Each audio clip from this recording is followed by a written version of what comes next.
Okay, good afternoon to all of you. तो start कर रहे हैं। कल हम लोगों ने बात की थी रूल्स एंड रेगुलेशंस की कि रूल्स एंड रेगुलेशंस जो है वो फॉरेन कंट्रीज में क्या है ड्रोन्स की फ्लाइंग के लिए। आज हम लोग बात करेंगे कि रूल्स और रेगुलेशंस क्या है इंडिया के लिए। यानी कि अगर आप ड्रोन्स को किसी कॉमर्शियल पर्पस के लिए या किसी रिक्रिएशनल पर्पस के लिए यूज करना चाहते हैं तो क्या रूल्स एंड रेगुलेशंस है जिसको आपको फॉलो करना होगा।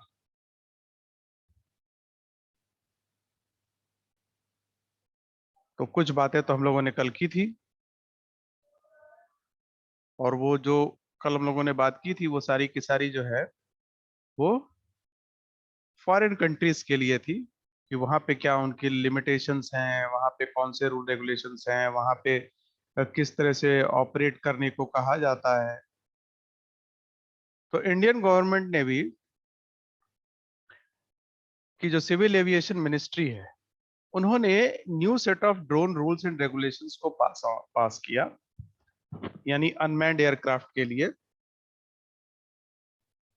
तो 2021 में अगर आप किसी ड्रोन को फ्लाई कराना चाहते हैं तो आपको कौन कौन से रूल फॉलो करने होंगे, इनके बारे में डिटेल आज हम लोग स्टडी करने वाले हैं। तो व्हाट काइंड ऑफ परमिट्स और licences do drone pilots need. पहले तो अब ये कि अब आपका अगर ड्रोन आपके पास है तो आपको ये पता होना चाहिए कि आपके पास कौन कौन सी परमिशंस होनी चाहिए, कौन कौन से लाइसेंसेस होने चाहिए एज अ ड्रोन पायलट। क्या कोई एज लिमिट है ड्रोन की फ्लाइंग कराने के लिए, वो कौन कौन से एरिया हैं जहां पे आप अपने ड्रोन को नहीं फ्लाई करा सकते इंडिया में, क्या ड्रोन के थ्रू डिलीवरी लीगल है इंडिया में, और अगर गलती से या किन्हीं कारणों से आपसे कोई गलती हो जाती है, आपके ड्रोन को आपने ऐसे रीजन में फ्लाई करा दिया जो प्रोहिबिटेड जोन था, या आपके ड्रोन्स की वजह से किसी को हार्म कुछ पहुंचा, या किसी की पर्सनल लाइफ में आपने इंटरवीन कर दिया अपने ड्रोन्स के थ्रू, तो क्या पेनल्टीज है उसका जो है आपको proper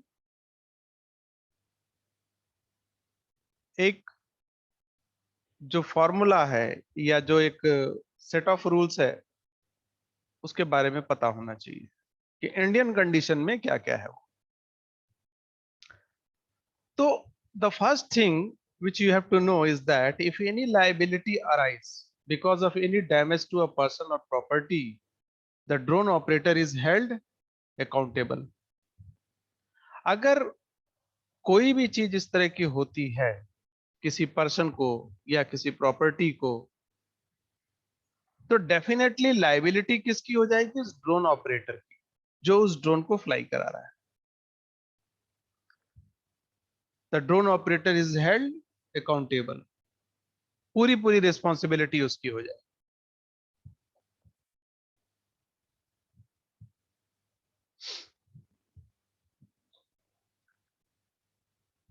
Therefore it is extremely important to fly responsibly. इसलिए ही जब भी आप अगर कोई अनमैन्ड एरियल व्हीकल यूज कर रहे हैं तो बिल्कुल आपको रिस्पॉन्सिबल होना चाहिए। उसको उड़ाते समय आपके पास एक लीगल और कंप्लायंट ड्रोन होना चाहिए, यानी जो लीगली अप्रूव्ड हो, उन सारे फीचर्स को रखता हो जो इंडियन गवर्नमेंट ने बनाए हुए हैं। और ना सिर्फ इतना ही, आपको इंश्योर करना होगा एज ए ऑपरेटर कि आप सारी फ्लाइंग के जो रूल्स हैं गवर्नमेंट ने जो बनाए हैं उनको भी फॉलो कर रहे हैं। तो पहली चीज तो ये कि आपको ये पता होना चाहिए कि रूल्स कौन कौन से हैं। दूसरी चीज ये कि आपको ये पता होना चाहिए कि उन रूल्स को फॉलो कर रहे हैं या नहीं कर रहे हैं।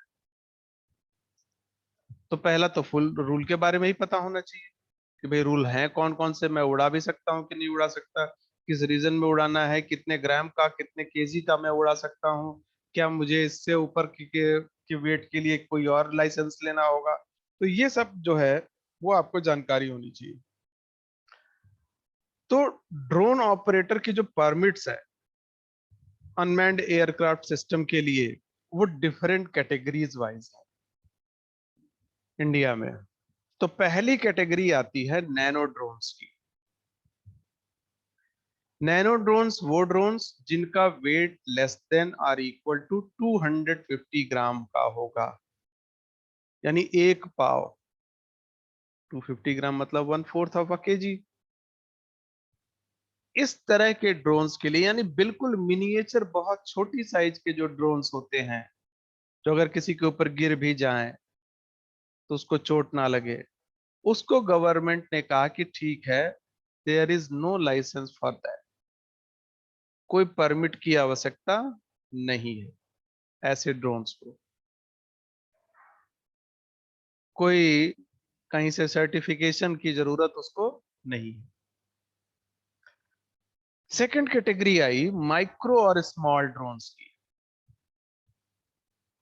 अब माइक्रो और small drones, to fly a drone weighing more than 250 grams and less than or equal to 25 KG. यानी माइक्रो या स्मॉल ड्रोन किसको कहा? वेट वाइज अगर देखें तो 250 ग्राम से अधिक और 25 किलोग्राम से कम। अब आप उसको वेदर फॉर कॉमर्शियल और रिक्रिएशनल पर्पस, अगर आप उसको फ्लाई कराना चाहते हैं, कॉमर्शियल यानी आप उसका कोई व्यवसायिक इस्तेमाल कराना चाहते हैं, रिक्रिएशनल यानी कि आप अपने लिए किसी यूज में उसको ला रहे हैं जिससे कोई आपको मॉनेटरी बेनिफिट नहीं होना है, तो आपको you need the UAS operator permit 1। यूएओपी इसको कहा पूरा, UAS operator permit 1, this certificate. You have to have this certificate while flying the drones which have the weight of between 250 grams to 25 kilograms. This permit mandates that the pilot follows the standard operating procedure. आपने SOP को पालन किया है, आप standard operating procedure को follow करते हैं। और किसके बनाए हुए standard operating procedure? Authorised US operator accepted by the DGCA, यानी director general of civil aviation ने एक ऑपरेटिंग प्रोसीजर बनाया हुआ है, एक स्टैंडर्ड ऑपरेटिंग प्रोसीजर बनाया हुआ है, उसको आप फॉलो करते हैं तो ये परमिशन आपको दी जाएगी, जिस परमिशन को इन्होंने कहा यूएओपी 1। यानी जब तक आपके पास यूएओपी 1 सर्टिफिकेट नहीं होगा, तब तक आप 250 ग्राम से लेकर के 25 ग्राम तक के स्मॉल ड्रोन्स को फ्लाई नहीं करा सकते। भले ही आप उसका कॉमर्शियल यूज ना कर रहे हो, रिक्रिएशनल पर्पस के लिए कर रहे हो, तो भी आपको ये परमिशन लेनी होगी। The operations must be limited to visual line of sight and drone must not carry any dangerous goods। ना सिर्फ इतना कि आपके पास वो सर्टिफिकेशन होना चाहिए, ये भी होना चाहिए जिसकी बात हम लोगों ने कल की थी कि ऑपरेशन करते वक्त ड्रोन आपकी विजुअल लाइन ऑफ साइट में होना चाहिए। आपको एज ए ऑपरेटर वो ड्रोन हमेशा दिखते रहना चाहिए। आप ड्रोन ऑपरेट करा रहे हैं और ड्रोन आपकी लाइन ऑफ साइट पे है ही नहीं, ड्रोन आपको दिख ही नहीं रहा, तो फिर आपका रिमोट के थ्रू कंट्रोल उस पर नहीं होगा और वो किसी को हार्म पहुंचा सकता है। दूसरी चीज इन्होंने कहा कि जो ड्रोन आप यूज कर रहे हैं must not carry any dangerous good.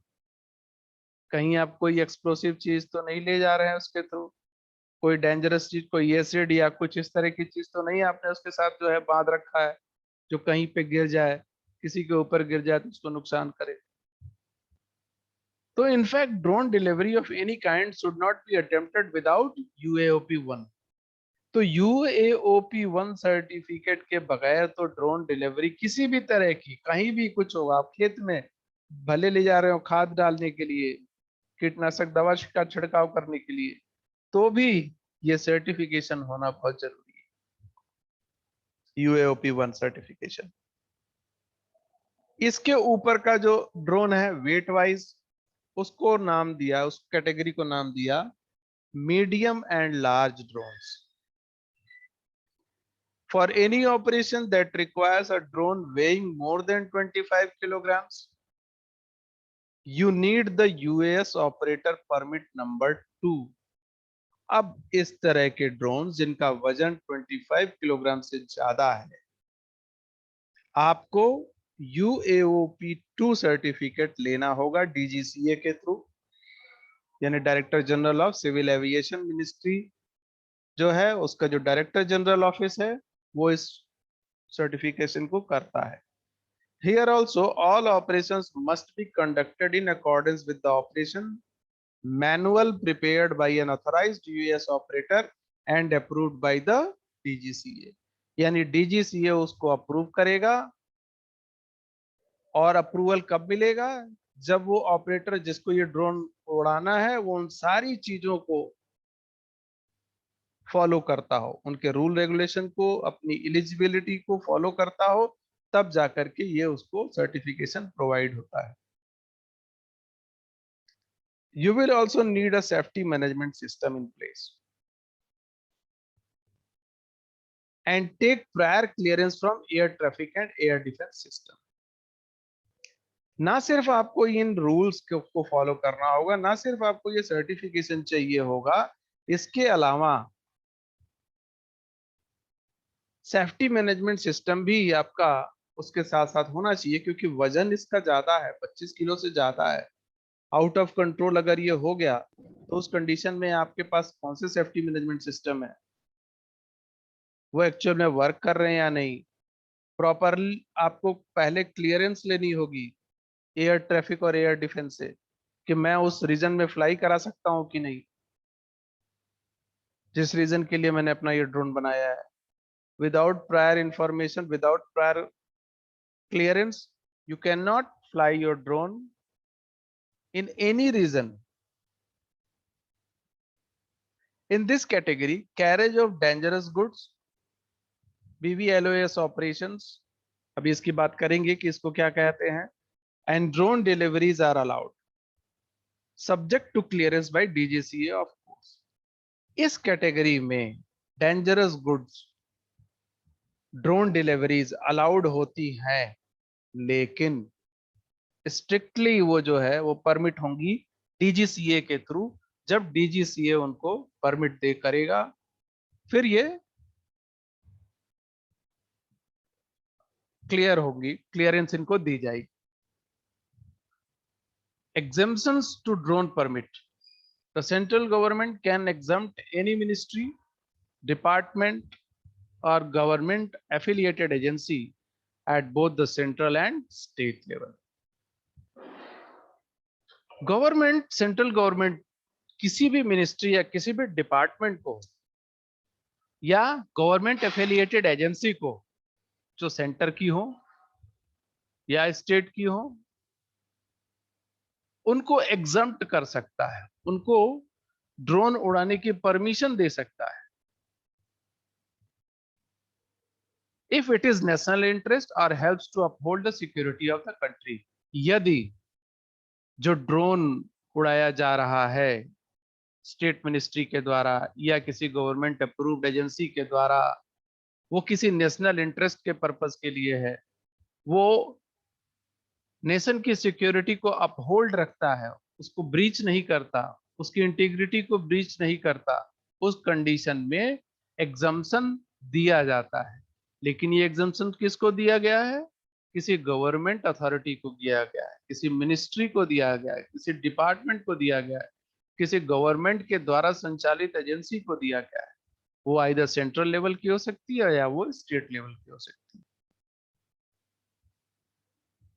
तो ये अप्रूवल कभी कभी एग्जम्प्ट भी होते हैं, लेकिन नॉर्मल सिटीजन के लिए ये नहीं है।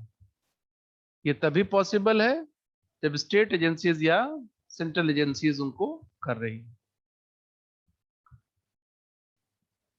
अब ड्रोन फ्लाइंग रिस्ट्रिक्शंस जो है इंडिया में उसकी बात करते हैं कि वो कौन कौन सी रिस्ट्रिक्शंस हैं जो फॉलो की जाती हैं। तो drone flying restriction in India, no micro drone shall fly beyond a height of 60 meters above ground level or a maximum speed of 25 meters per second। तो पहला जो रिस्ट्रिक्शन है वो माइक्रो ड्रोन के लिए है कि कोई भी micro drone 60 metre above ground level fly नहीं करेगा और ना ही उसकी स्पीड 25 मीटर पर सेकंड से ज्यादा होगी। याद रखिए माइक्रो ड्रोन का वेट कितना रखा गया था, 250 से लेकर के 25 किलोग्राम तक का। इस वजन का 250 ग्राम से लेकर के 25 केजी तक के वजन का जो माइक्रो या स्मॉल ड्रोन आपका है उसको आप 60 मीटर अबव ग्राउंड लेवल नहीं फ्लाई करा सकते और ना ही उसकी स्पीड 25 मीटर पर सेकंड से ज्यादा होनी चाहिए। No small drone shall fly beyond a height of 120 metre AGL और a maximum speed of 25 metre per second. कोई भी स्मॉल ड्रोन की बात कर रहे हैं, shall fly beyond a height of 120 metre. तो कोई भी स्मॉल ड्रोन 120 मीटर की हाइट से ऊपर नहीं जा सकता और अगेन इसकी भी मैक्सिमम स्पीड इन्होंने 25 मीटर पर सेकेंड रखी है। अब मीडियम और large drones, medium or large drone shall fly in accordance with the condition specified in the operator permit issued by the DGCA। अब अगर आपने कोई बड़ा ड्रोन उड़ाना है, कोई लार्ज ड्रोन है जिसका वजन 25 केजी से भी ज्यादा है, किसी स्पेशल पर्पस के लिए वो बनाया गया है, तो उस कंडीशन में उसको फ्लाई कराने के पहले आपको प्रॉपर DGCA से परमिशन लेनी होगी हर बार जब आप उसको फ्लाई कराएंगे। क्योंकि आगे हम लोग बात करेंगे कि जब भी आप कोई ड्रोन फ्लाई कराते हैं आपको बताना होता है, उसका एक रजिस्टर मेंटेन होता है, उसमें रजिस्टर लॉग लिखा जाता है कि आपने कितनी बार अपने ड्रोन को फ्लाई कराया, कब कब फ्लाई कराया, ये सारी एंट्री होती है। Without entry, without log register के अप्रूवल के ये आप नहीं कर सकते। Prohibited areas are strictly off limits, while for restricted areas prior permission from the DGCA is required। अगर आप रिस्ट्रिक्टेड एरिया के बियॉन्ड है, यानी वो एरिया जो कि सिक्योरिटी पर्पस के लिए यूज हो रहा है उसे बियॉन्ड कहीं आप फ्लाई करा रहे हैं तो ठीक है, तब तो वो परमिशन मिल भी जाती है इजीली। लेकिन अगर कहीं प्रोहिबिटेड एरिया में है फिर तो जो है वो प्रायर परमिशन भी चाहिए। कभी कभी वहां पे जो है वो लोकल ऑब्जर्वर्स भी रहेंगे, उनकी निगरानी में ही आप फ्लाई कराएंगे।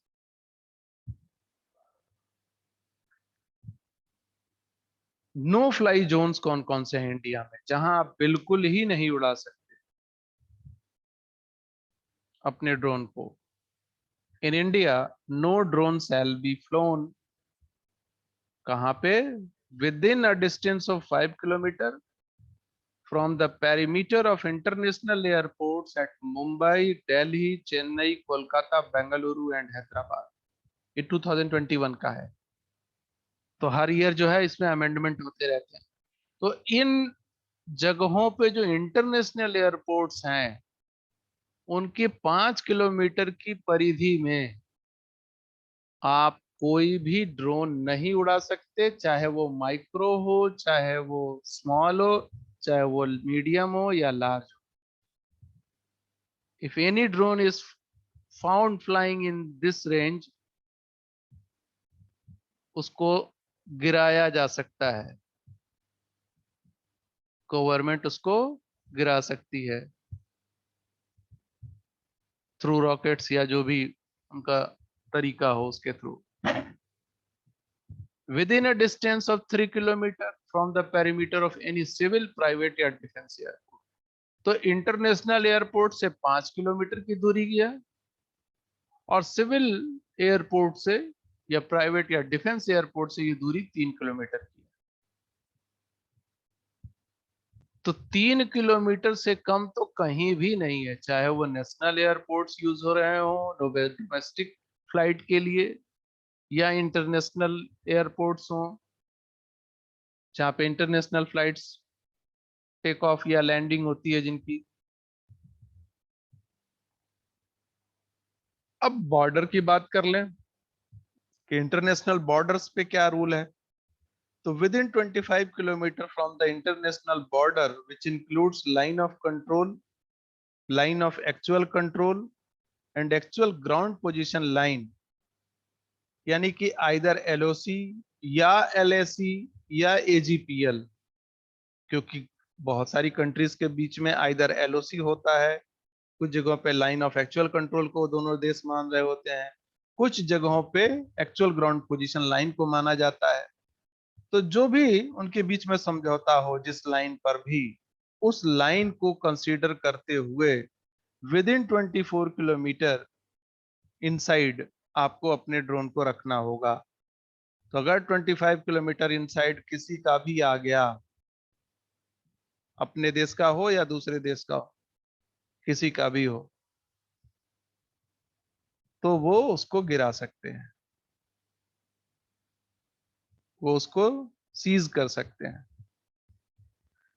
किसी भी मिलिट्री इंस्टॉलेशंस या फैसिलिटीज जहां पे है, उनकी 3 किलोमीटर की दूरी यानी पेरीमीटर में आप नहीं उड़ा सकते, और उसके बियॉन्ड भी आपको क्लियरेंस लेना होगा मिलिट्री अथॉरिटी से कि आप पर्टिकुलर ये ड्रोन वहां पे फ्लाई करा रहे हैं।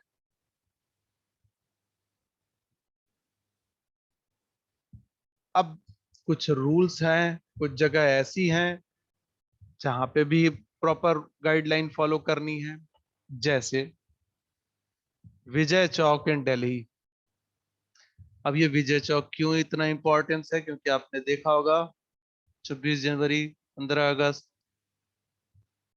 तो विजय चौक पे क्या होता है, 15 अगस्त को परेड होती है। 26 जनवरी अब यहाँ पे 5 किलोमीटर के रेडियस में आप फ्लाई नहीं करा सकते। क्यों? क्योंकि वो स्ट्रेटेजिक जोन हो गया, प्लस वो पार्लियामेंट एरिया में भी है, तो यहां पे आप नहीं कर सकते। इसी तरह से मिनिस्ट्री ऑफ होम अफेयर्स की परमिशन लेनी होगी अगर आप किसी स्ट्रेटेजिक लोकेशन के आसपास रहते हैं जहां पे कोई वाइटल इंस्टॉलेशन है। जैसे मान लीजिए कि कहीं पे बहुत बड़ा एक पेट्रोल का डिपो है या डीजल डिपो रखा हुआ है जहां पे स्टोरेज है इनफ्लेमेबल फ्यूल्स और ये सब सारी चीजों का, और उसके आसपास आप अपने ड्रोन को उड़ाना चाहते हैं, तो मिनिस्ट्री ऑफ होम अफेयर्स से आपको परमिशन लेना होगा, और वो भी 2 किलोमीटर के अंदर तो बिल्कुल ही नहीं उड़ा सकते। स्टेट सेक्रेटरीट जितने भी हैं, जैसे विधानसभा लखनऊ का, तो उसकी 3 किलोमीटर के रेडियस में आप नहीं उड़ा सकते ड्रोन को।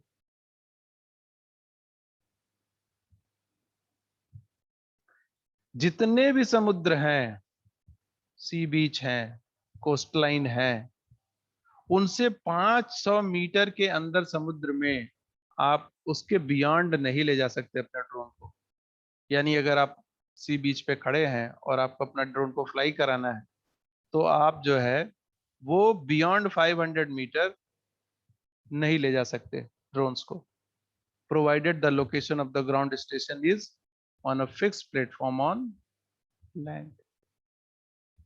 यानी आपने जो ऑपरेट करना है, वो आपका ग्राउंड जो स्टेशन है वो एक फिक्स प्लेटफॉर्म पे बना हुआ है, और वहां से 500 मीटर की डिस्टेंस मेजर करने के बाद हॉरिजॉन्टली, उसके बाद आप अपने ड्रोन को सी के अंदर नहीं ले जा सकते, यानी सी के ऊपर फ्लाई नहीं करा सकते। From a moving vehicle or ship और any kind of makeshift floating platform, यहां से पॉसिबिलिटी नहीं है। यहाँ से आप नहीं कर सकते, यानी किसी मूविंग व्हीकल पे रख दिया, अपने को रख लिया, और अब आप वहां पर खड़े किसी किसी वाहन पे खड़े हो गए और वो वाहन चल रहा है, मूविंग है, और अब आप वहां से अपने ड्रोन को कंट्रोल कर रहे हैं, तो डेफिनेटली आपका रेंज जो है वो चेंज होता जाएगा। तो ये परमिसिबल नहीं है। यानी जब भी आप मूव कराएंगे अपने ड्रोन को, तो आपका प्लेटफॉर्म फिक्स्ड होना चाहिए, फिक्स्ड प्लेटफॉर्म ऑन लैंड, यहां से ही मूवमेंट होगी आपकी। आप किसी मूविंग व्हीकल से नहीं कराएंगे, यानी कि मेक से फ्लोटिंग प्लेटफॉर्म से आप नहीं कराएंगे। कुछ इको सेंसिटिव जोन्स हैं, जैसे नेशनल पार्क्स है, वाइल्ड लाइफ सेंचुरीज है,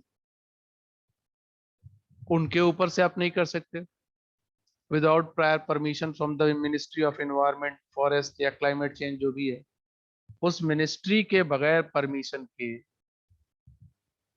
मिनिस्ट्री ऑफ एनवायरनमेंट से, मिनिस्ट्री ऑफ फॉरेस्ट से, या मिनिस्ट्री जो भी क्लाइमेट कंट्रोल को देखती हो, तो उस मिनिस्ट्री के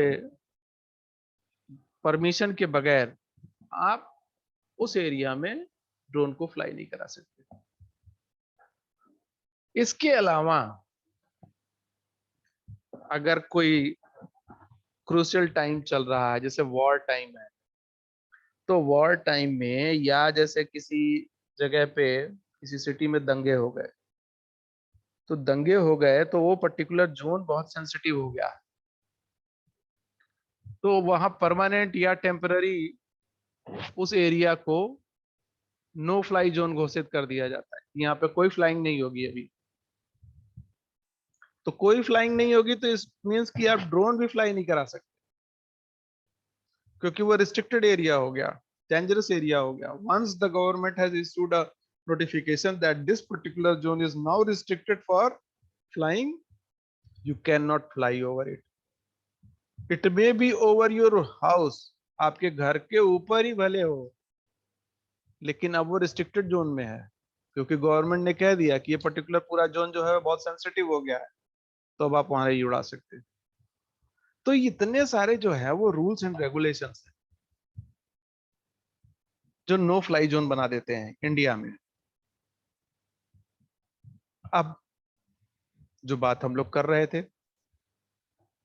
कि जब भी आप किसी भी ड्रोन को फ्लाई कराएंगे, तो before flying a drone, apart from nano category को छोड़ करके, आपको प्रायर परमिशन लेनी होगी। कैसे लेनी होगी? इसका एक ऑनलाइन प्लेटफॉर्म बना हुआ है, digital sky online platform government का, उसके थ्रू आपको जाकर के प्रायर परमिशन लेनी होगी। वो परमिशन अप्रूव्ड होगी, तो अगर आप एक बार उड़ाना चाहते हैं या एक से ज्यादा बार उड़ाना चाहते हैं, तो फिर आप जो है वहां पे उन परमिशन के आधार पे उड़ा सकते हैं। सिर्फ नैनो कैटेगरी को छोड़ा गया है, यानी 250 ग्राम से नीचे के ड्रोन को छोड़ा गया है। The drone operator will also ensure that the aircraft stays within the defined area for which permission was obtained and furnish a log of each flight through the online platform. Drone operator ये भी ensure करेगा कि aircraft should stay with in the defined area, यानी drone operator जो उस drone को उड़ा रहा है, उसको इस बात का हमेशा ख्याल रखना पड़ेगा कि उसने जो परमिशन ली है वो किस रेंज के लिए ली है, उसी रेंज में वो फ्लाई करा रहा है या नहीं। इस बात का ध्यान उसको हमेशा रखना होगा कि परमिसिबल एरिया के अंदर ही उसको अपने ड्रोन को फ्लाई कराना है। और हर एक बार फ्लाइट कराने के बाद, and furnish a log of each flight through the online platform, यानी जब भी आप अपने ड्रोन को फ्लाई करा लें, तो आपको ऑनलाइन प्लेटफॉर्म पे जा करके अपने फ्लाइट की लॉग, यानी ड्यूरेशन, कब उड़ाया, कितनी देर के लिए उड़ाया, कौन से रेंज में उड़ाया, ये सारी एंट्री करनी होती है। इसको बोलते हैं फ्लाइट लॉग रजिस्टर या फ्लाइट लॉग एंट्री। तो ये फ्लाइट लॉगिंग, यानी कि आपका डेटा वो एंटर होगा, गवर्नमेंट के पास रहेगा, स्टेट अथॉरिटी के पास रहेगा कि आपने पर्टिकुलर ये ड्रोन इतने वेट का इस एरिया में इस ड्यूरेशन में फ्लाई कराया है।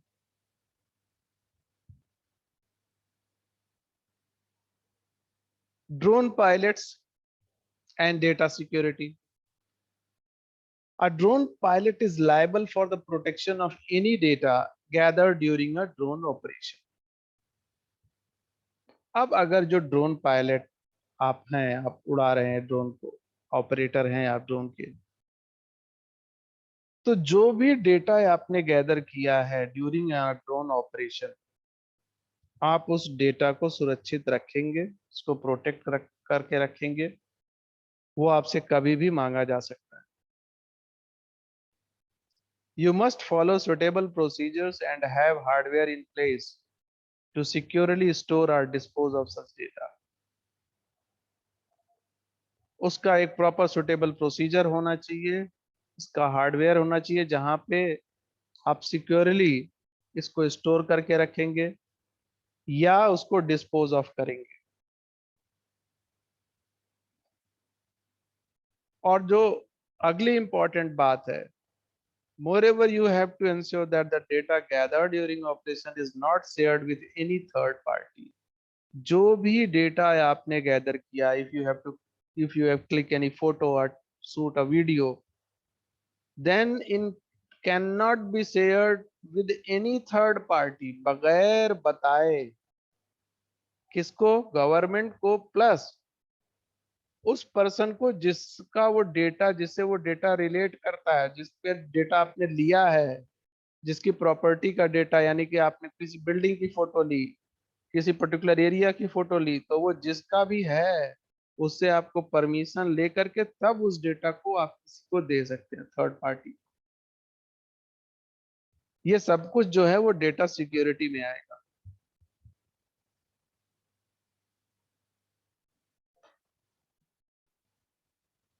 अब ड्रोन के पायलट्स के लिए लाइसेंस इंडिया में जो मिलता है वो कितने तरह का मिलता है, किसको किसको मिलता है?